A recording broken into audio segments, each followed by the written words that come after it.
இன்னைக்கு நம்ம மழலை கதை புத்தகத்துல பார்க்க போற கதையின் பெயர் குமணனின் சிறு மகிழ்ச்சி. ஒரு பச்சை பசேல் கிராமத்தில் குமணன் என்ற சிறுவன் வசித்து வந்தான். அவனிடம் விளையாடுவதற்கு ஒரு பழைய மரப்பம்பரம் மட்டுமே இருந்தது.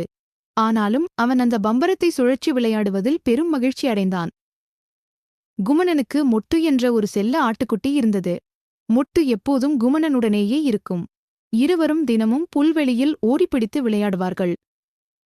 ஒரு நாள் அந்த கிராமத்தின் வழியாக தனன் என்ற வணிகர் ஒரு பெரிய தங்க ரதத்தில் சென்றார்.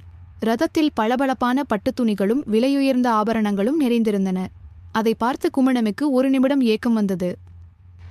வணிகர் தனன் மிகவும் வசதியாக தெரிந்தாலும் அவர் முகம் சோர்வாக இருந்தது. அவர் தனது கனமான தங்கப்பைகளை இறக்கி வைக்க முடியாமல் தவித்துக் கொண்டிருந்தார்.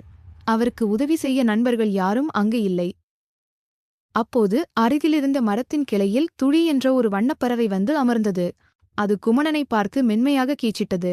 குமணா, நீ ஏன் கவலையாக இருக்கிறாய் என்று கேட்பது போல இருந்தது அதன் குரல். குமணன் பெருமூச்சு விட்டபடி அமர்ந்திருந்தான். என்னிடம் இந்த மரப்பம்பரம் தவிர வேறு எதுவும் இல்லையே, அந்த வணிகரைப் போல என்னிடம் தங்கமில்லையே என்று அவன் மனதிற்குள் நினைத்து கொண்டான். திடீரென்று மொட்டு ஓடி வந்து குமணனின் கைகளை நக்கியது. அது விளையாட அழைப்பதை பார்த்ததும் குமணன் மெதுவாக தன் பம்பரத்தை சுழற்றினான்.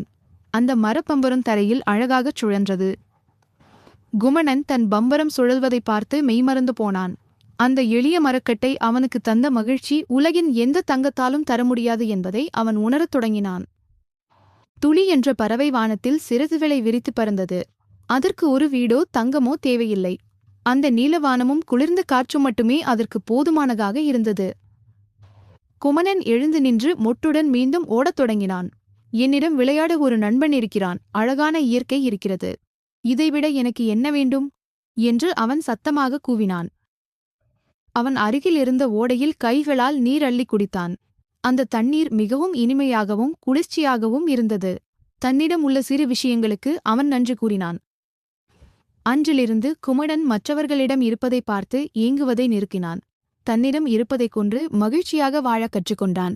மனநிறைவே உண்மையான செல்வம் என்பதை அவன் உலகம் அறிந்தது. என்ன குழந்தைங்களா, உங்களுக்கு இந்த கதை பிடிச்சிருந்ததா? இந்த கதை பிடிச்சிருந்ததுன்னா சேனலை லைக் பண்ணிட்டு சப்ஸ்கிரைப் பண்ணுங்க.